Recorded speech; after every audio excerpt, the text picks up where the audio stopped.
নিয়তির ডাকে দিলে যে সারা, পেলে গেলে শুধু নীরবতা। যার চলে যায় সেই বোঝে হয় বিচ্ছেদে কি যন্ত্রণা। যার চলে যায় সেই বোঝে হয় বিচ্ছেদে কি যন্ত্রণা।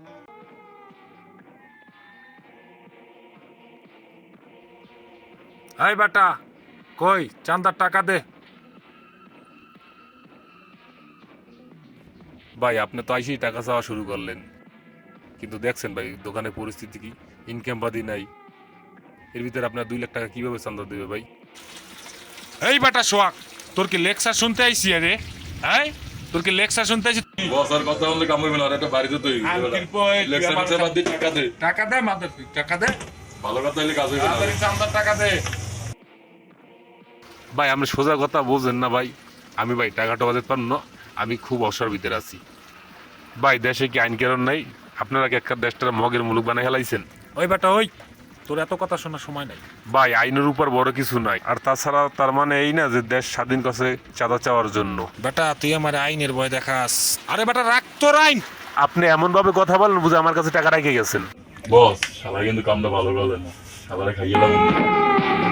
সেটা দেখতেছি। ওরে হান্দেই তো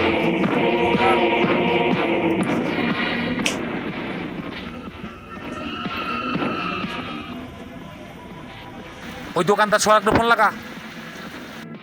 না আমার মাথায় কোনো কাজ করে না। কি ভালো মানুষ দিনে টাকা তোরে বইরে দিতে হইবে সব।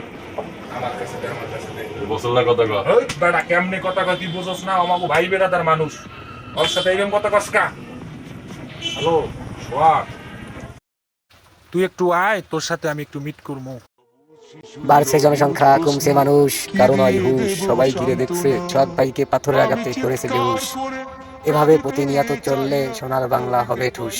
চিৎকার আমি চিৎকার করে কাঁদিতে চাহিয়া করিতে পারিনি চিৎকার, বুকের ব্যথা বুকে চাপাই।